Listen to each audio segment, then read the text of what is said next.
All right, I am in a game, so we can jump into my game as well. Game number 1 between these two excellent North American players. Over here on the left bottom side, representing a Slav Esports, it is Pokebunny. Or as some people used to call him, Pokebunny. What is this like? You're taking over the random useless facts by Phil Dragon. This time by Roddy. Capital R as well. Just like my man Ravi. Capital R, capital M. Yeah, I used to have Big D as well, but then I changed it to a small one. Over here on the It's right not about the side size. of Sequencer, we're looking at the main base of that other very strong North American Zerg. It is JonSnow. I think we may have to check out my game real soon because Okay. there is a proxy, a triple proxied barracks. Well, that's Dolan for you in a Going down. nutshell. We Hey, can- why are you hating? You just went mech. Yeah, we saw how that went. It's like, all right, never again. Oh my god. I built 3 factories, I'm going back to 3 barracks. Dolan is a great guy. I spent some time with him at Austin as well. And it was awesome to see, you know, we used to have it as well, I think, when we were a lot younger these days. If you commentate, it's obviously different. We're always excited and you're pumped to commentate, but it's not the same as when you're competing, right? Yeah. And I met him right after he won one of his group stage matches in Austin. And, you know, I saw myself in it, like a younger version of myself, just full of adrenaline, like talking really fast and talking about everything that happened in the game and how excited he was when he won and thinking about what's going to happen next. And I just thought, I was like, man, that's so cool, you know, to see how these guys, they truly live for the tournament and they're so I had caught the up. same with Cham. I spoke with Cham after he won like a very important match and was making it deep. Yeah. And he hadn't played on stage yet, and he was like really looking forward to it. Like when I told him that if he won the next one, he would be playing on stage. I think he didn't even end up playing on stage actually for that squad side because of the schedule. But he was so pumped. He was like, "Oh man, like I really want to play on that stage. It looks amazing and stuff, like in front of all these people." So I love it talking to a player that just won like a very important match. It's so cool. Better than talking to someone who just lost, right? Yeah. Or they're like, yeah, you know, whatever. It's really cool to see somebody have like their first or second big esport, whether it's result or just experience. Yeah. Just see. All right, I think we should maybe take a look at my game because something big is about to go down. This has happened many times. Pena saw nothing. Oh my god. Oh, he was going to take the third and sees this. All right, so he sees it a little bit earlier and he's got speed on the way. If he's going to evacuate the natural, he can't bunker actually. It's already creep all over. It's going to bunker on top of the ramp. Nah, you should just go for it, right? Yeah, I think the longer you wait, the worse it gets. Just kite. Go there, wait for the drones to come forward, and then you kite. Phenabimi is a really good Zerg. I don't think that you can catch him off guard and stuff like this. Even though Dolan is a really good proxy here. He's supply block, Todd. Dolan is supply block. Oh my god, look at the supply block. Now you need to go, mate. Yeah. No, just start trading. He's not even getting a a depot. god, you need to free no! You need to free up units. This is not good. And Penabemi is actually buying time beautifully. He's coming there, kiting with the queens. One spine's already up. I don't know, Kev. Dolan, still supply block. He's got... There's speed, right? Yeah, speed. Does he have extra marines queued up? He must have a lot of marines queued up by now. I can't check just yet. I'll check after this.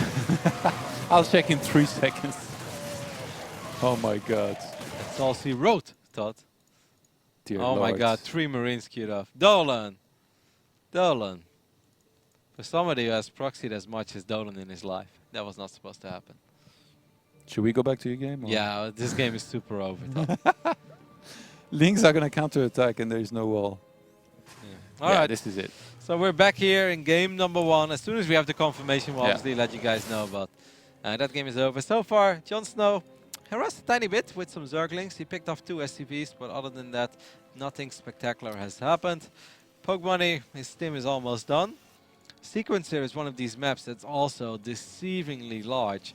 You know, you look at it at first and you're like, up, down. It's not that bad, but it's really quite a long map. So certain timings that normally are very on the edge just arrive a little bit too late now. So you're pretty much always forced to play these long, drawn-out macro games. And I think that's something that JonSnow is going to be very, very comfortable and familiar with. Pokebunny also, of course, to some degree. But I think that Pokebunny is still a player that relies a lot on his aggression, a lot on his micro early on. Yeah, he loves to attack. He's one of those Terrans that definitely likes to play quite aggressively. And yes, the other series has concluded.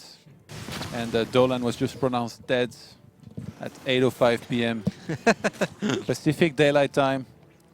And Penabami advances on to Challenger. Congratulations to him. Dolan gets another chance tomorrow if he wants to enter the second Open Cup. I love the positioning of the Queen so far. A couple of links coming in from behind as well. JonSnow handling this very well so far. More links showing up. One of the Medivacs took a lot of damage already. And this is how you defend against Hellbats and Marines. Incredibly well done. Even that Spore Crawler was very useful. Pushed out quite a bit of damage on that Medivac. Take a look at the worker count. JonSnow is up by 13 workers. And he really didn't end up losing any workers at all there. He lost a bunch of links. But that's completely acceptable. Pokebunny is dropping his third CC. He's taking that one right there with the one gas. Maybe he's worried to take the one on the low ground. Yeah. But then that's going to mean less gas, more Marines, which can still be a good thing, right? Yeah, for a lot of these bio styles, a lot of the Terrans don't take all their gases anyway. Otherwise, they float way too much gas. You make mostly Marines and you rely too much on Marines. But obviously, I think there's the last mineral patches as well. And that is a much bigger problem. For me, like... Okay, no, yeah, he already got Carapace, so he's just matching like the 1-1 with the 1 Evo. Then I'm guessing, usually I keep going to 2. That's a bit weird, actually. As much as we don't necessarily see a ton of double Forges, double Evo is the standard against Terran a lot of the time for Zergs. Which he does have right now. Oh, he does? Wait, so he started the +1 melee late? Mm-hmm. Oh, that's really weird, actually, then. Yeah, just went a little bit later. Maybe he needed it. I was distracted by Dolan's proxy thought. It had me mesmerized for a second. As JonSnow also is going to drop his 4th hatch. I don't know, I don't think Pokebunny is very happy with how this went so far. Pokebunny knows it as well. He's going to try one more time to get a queen, but he does not end up getting a queen. You want to be careful that you don't end up losing too many Marines here. And that's exactly what Pokebunny is doing. He picked it up. He's going to send a few more Marines across the map. The Spire thought has started, and 12 extra drones on the way for JonSnow as well. Yeah, looking to reach that ideal count here. At least there's no creep on the high ground. That's the one thing this drop has definitely achieved. He's already on 6 gases, I think, right? JonSnow, yeah, he definitely should be. Yeah, looks like 6. And as soon as he gets Mutas, then it's going to be much easier to defend against drops. And then from there, you're going to 5th base. Already being up to 4 here is definitely nice. I wonder where does he take the 5th, actually. Like, you'd want to take it up there, but then that's where Terran is kind of standing. Like, you'd have to move it away, but then you're fighting off creep. Yeah, maybe the one over here. I like taking this base. That's a real base. This is also a smaller base. Like your third base that is protected. Oh, Pokebunny not paying attention for a split second. Those banelings came awfully close to connecting with all those Marines. In the end, they won't. But JonSnow is still just kind of cruising in this game. And I feel like we've seen a lot of the Zergs today, Todd, just kind of cruise in their games. Like Panda VME, Scarlet, of course, as well. And now JonSnow. Even though Pokebunny is trying to do whatever he can to keep the aggression up and make it a little bit harder for JonSnow, at least to spread creep and stuff, I just feel that he's still in such a comfortable position and he's not really in any danger yet.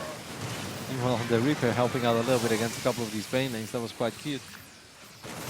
But I think Pokebunny needs more. Pokebunny is going to step forward for quite a while. He's going to focus fire these banelings for a split second there. Time? Sorry? Did he pick up on time? I think he lost a bunch of Marines, but not that many. For a second, I thought he was going to stand there all the time. Yeah, considering how bad it was looking at first, he definitely like dodged a lot of bullets there. He killed the Banes on the right. I was like, if he stands his ground, if he holds his ground here, kills the Banes on the left, kills 4 beyond, you know, just pew pew pew. Unfortunately, he didn't talk. Baneling's getting quite close. One of the Medivacs very low on HP. Does get picked off as well. Supplies are actually still quite close. He's deciding to unload here. It's so close to those units that were chasing it down. Now the Mutalisks are able to pick off the majority of these Medivacs as well. Oh, Minimind does a little bit of friendly fire. And things go, I kind of feel like, from bad to worse. Pokebunny gets pushed back all the way to his side of the map, which allows JonSnow to go up to 5 bases and finally get that desired creep over here on the high ground. Yeah, finally. That took some time, but as long as you can get it going eventually. That top left-hand side base being taken, though, that's going to be very exposed. If Pokebunny was to send something there. Imagine if he hit the main base and that one on the left-hand side at the same time. That would be so hard for JonSnow to split immediately. Of course, Pokebunny with his aggression hasn't really been worried too much about his defense. Todd doesn't have a single missile turret over here as the armies are getting quite close to each other as well. So I'm going to take a look at it. real quick to see what happens. It just feels that Pokemon is going to be forced to reroute his reinforcements for now. He's going to lose a couple of Wither Mines, going to lose a few more Marines as well. JonSnow doing some serious work, and all the Zerglings and Banelings are going to push these units away too. And it just seems like this is an uphill battle, if I've ever seen one for Pokebunny. The Swarm is overwhelming, Todd. Yeah, just gonna tap out. JonSnow wins game number 1 with some very solid defense. And for an aggressive player like Pokebunny, after a game like this, it's very hard, I think, to come up with what you could do better. It just feels like you just threw a build and units at someone that just had the perfect answer for everything the whole time. I think one of the issues there as well is that Sequencer is a very long map, and Pokebunny is a player that definitely relies a lot on his sharp timings and then his micro and execution of the builds that he's so familiar with. And Sequencer is just going to give most of the Zergs a couple of extra seconds because it's large. And that may not seem like a big deal, but that often is the difference between a few extra Banelings or not. And JonSnow, I mean, I love the way that he put all his queens in a beautiful arc. Felt like I was watching Rain with his Colossus, but instead it was JonSnow with his queens. The Spore there as well, the Lynx coming in from the back. Yeah, they're scarier units, so... And they can heal each other. And the range is pretty much the same. We'll see if we can hop into game number 2 as well. Maybe, is there one last final series going on? I think it's, Volts against Rays. That is kind of the random series of the day. I mean, Rays, obviously, we mentioned him and we said he's a very good Terran. Rays, actually, he had a pretty tough road. He beat Juggernaut Jason, End of Line, and Bio Ice. Yeah, no, that is very tough. Bio Ice is actually quite solid too. Whereas Volts, I guess because No Regrets, we're going to assume didn't show up. We can confirm that with the admin. Maybe. Yeah, I asked a couple times already. He beat Praetor, Phoenix, Dai, Zacro, oh, I don't know how to say that, and FZ. How did Starkiller do in the end? The guy that we casted in round 1. Let me check. Did he lose to Scarlet? He lost to Penabami. Ah, okay. In the round before Penabami played Dolan. But he beat Gideon before as well, after beating Zenidor. There's no shame in losing to Penabami. Penabami is the... Oh, wow. So I asked Farsight, and he said No Regret did show up. Just lost. Showed up and lost. Maybe that thing, not everybody can make it look as easy as Scarlet. I hate playing cross-server, Todd. It's like, ugh. I think it's always so difficult. And some people just seem to be able to wing it, like it's absolutely not an issue. And there are others that struggle a lot more with it. I remember you played some Premier League from America to Europe as well. That was horrible. Yeah, but you actually you took maps and stuff off. Yeah, well, Bunny, right? I still think I played really bad. Yeah, I mean, didn't I beat you thermal that time? I don't. Yeah. Oh no, I think I lost everything. But you played from the West Coast on Europe, like that's bad. That's crazy. That was very unlucky.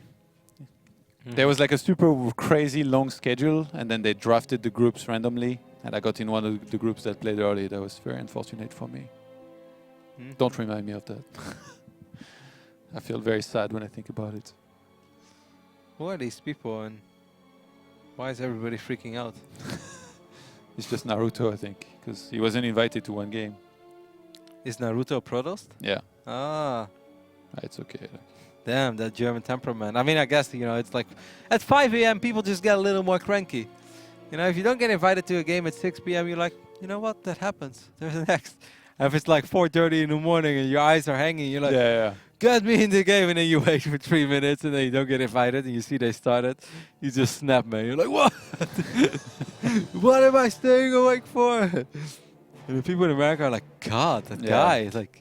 They're like really chill about it too. Nobody gets mad at somebody that's mad. They're more like, I'll have you know I graduated top of my class. They troll you even more. Hey, I hope I get invited for game 2 though. Yeah, see, it just went up. I'm trying to figure out Volts against Rays. Like, I'm not even that familiar with Volts, Todd. Like, I've seen his name. I've heard of his name. I was trying to check out if there was another stream in it, but I didn't see. I think most of them were in the one that you're following. Alrighty. We're going to hop into game number 2 between Pokebunny and JonSnow. It's going to be played on Abyssal Reef, so this should be a slightly better map for Pokebunny. Okay, I found one stream. The Gauntlets, or rather, actually, let me double check that. I want to give the right info to you guys if you want to check that out. The Gauntlet SC2. So twitch.tv/gauntlet ST2. They are showing Raze against Volts, and Raze is currently up 1-0. Volts is Zerg. Okay. Cool. Well, we're going to continue with one of our last best of threes of the day. Of course, tomorrow we'll be back same time, which is 2 a.m. Central European time, which is where we at. And that must mean that is 5 p.m. East Coast? Yeah. Damn, then it starts really early for West Coast. It can be 5, must be 7. Or no, it's 5.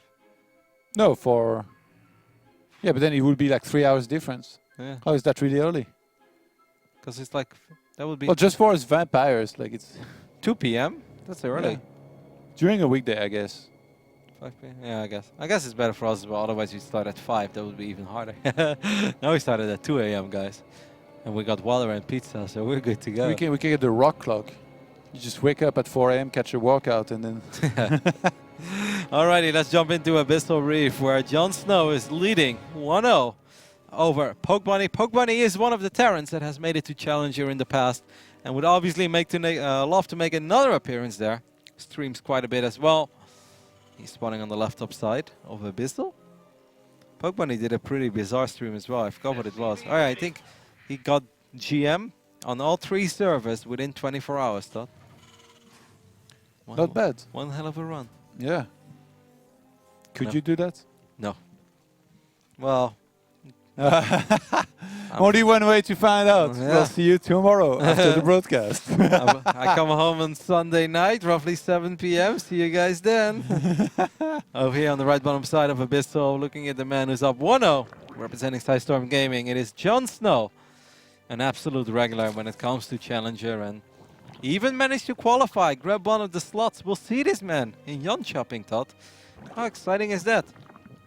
Once again, JonSnow, I think he also made it to the run of 16 in Austin, if I recall correctly, and most of the time I do. He's definitely getting better. Did he lose 0-3 against Nerdchill? Is that correct? I don't remember exactly. Okay. But yeah, JonSnow's from the East Coast, man.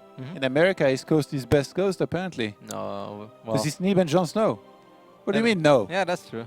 Do you know that Neeb lives very near by a city called Rotterdam? The fake Rotterdam? Yeah, the fake. In New Jersey? No, it's upstate New York. Oh, okay. Near Albany. You should go there someday. I know, and these people are going to be like, God, nobody's ever been this proud of Rotterdam. Who tattoos Rotterdam as well? This guy's a donkey. They just adopt you. They're like your real city. They didn't show you the love you deserved. Let us appoint you. Let us give you the keys of the city. Actually, in a couple of hours, let me check exactly. Slightly less than 8 hours, 7 hours and 40 minutes is the regional challengers for Taiwan, and there's only a couple matches left. Is it winter again? No, actually, I don't see him in this one. He lost to Nice. Oh wow! And then it's Sen in the losers bracket. So it's between Haz and Nice in the winners bracket, and in the lower bracket there's 4 players: Cell, Little Wolf, Rex, and Sen. Yeah. Wow. And 2 of them will be going to Valencia. Haz, nice. That's awesome. Man, the Taiwanese are fighting back. They're like, who's this Swedish guy taking our spots? We're going to step up our game. Wow, look at Pokebunny. He's switching it up over here as well, Todd. Another command center being thrown down. That is pretty early. 2 minutes and 49 seconds into the game. He's dropping a third CC. I like this. It's quite the opposite of relying on the sharp timing that we know Pokebunny for. Let's see if JonSnow is going to be able to sniff this one out. Ooh, Reaper taking a ton of damage there. He's going to get chased down. Can he get away? Nope, doesn't even try. That is actually quite bad. Well, he does have 2 Hellions. Yeah, in the ramp it's fine. And then behind is 2 more. How aggressive does Pokebunny want to play after a first game where he wasn't able to do that much damage? It's going to be hard to be that aggressive right of this opening. Yeah. He's just going to have to micro Well, up sometimes for a I feel like some Terrans that are aggressive by default, they do a build like this and they still can't help themselves. They still go forward and like lose a whole bunch. Yeah, but now the Hellions are a this little is bit bad. up. Oh my god. Well, at least he raised the depot, but he's going to lose a couple Where's of the factory going? Land right back there. Blocked by stuff. I don't know what's happening.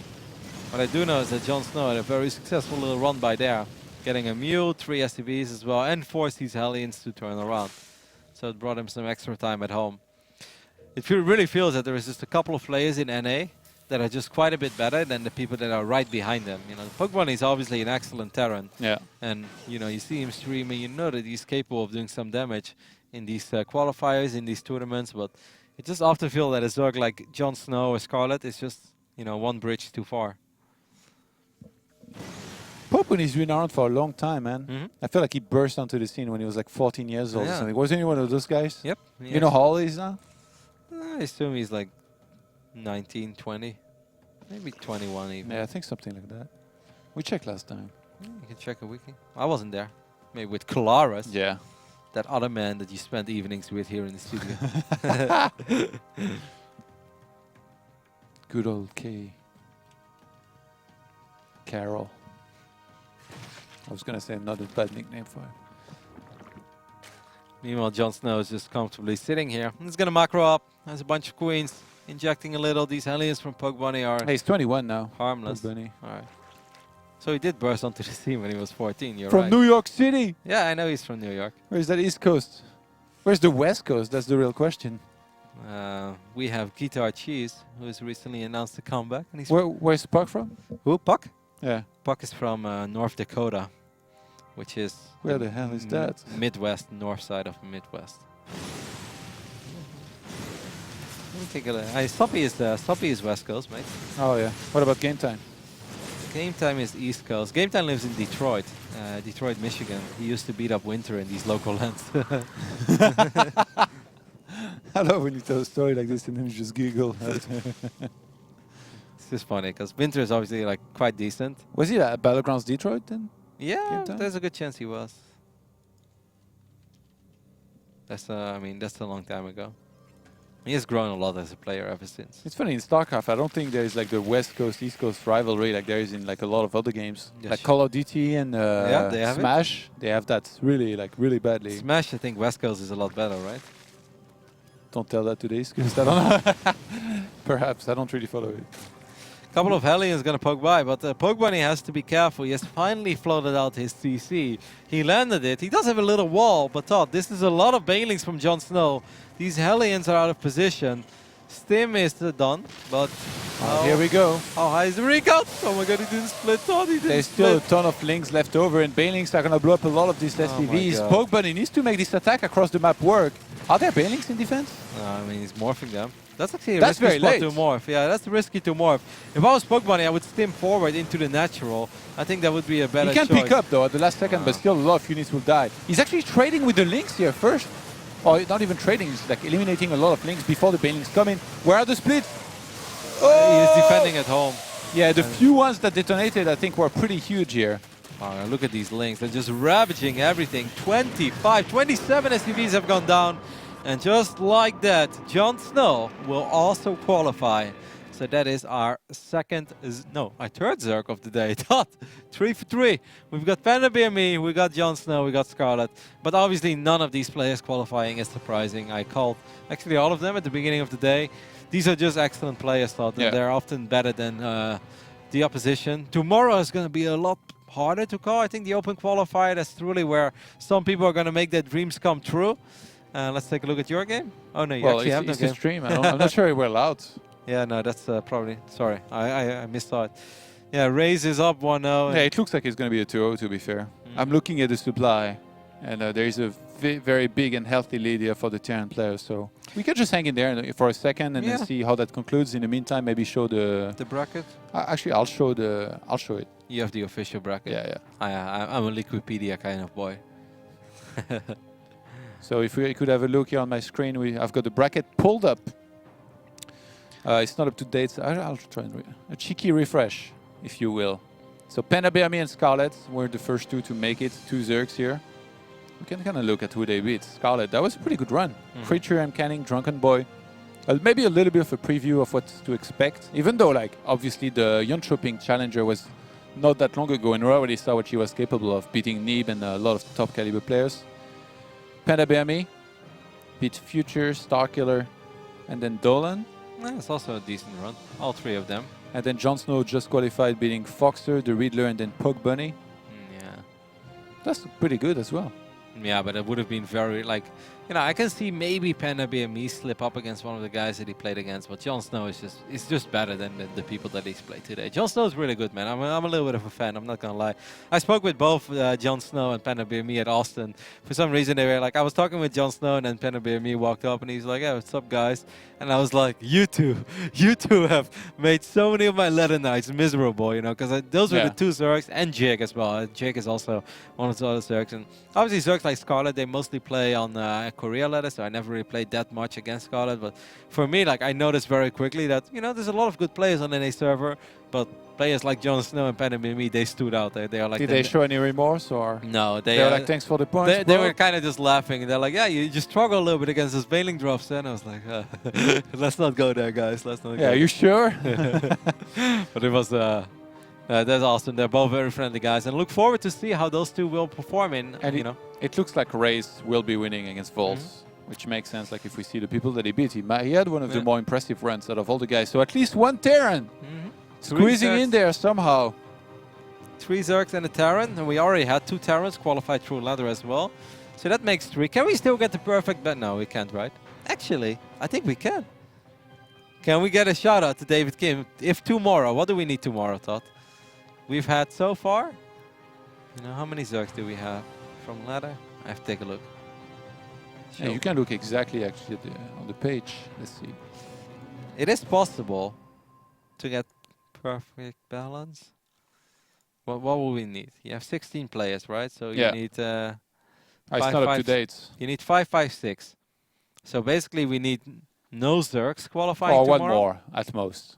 No, that's it's not updated yet. Oh, it's yeah, JonSnow. So tomorrow, no Zerg qualifies. Yeah. And then good luck with that. Yeah, good luck. And then we need, let's say, 2 Terrans, which is possible. You know, maybe Dolan, maybe Pokebunny, maybe. Yeah.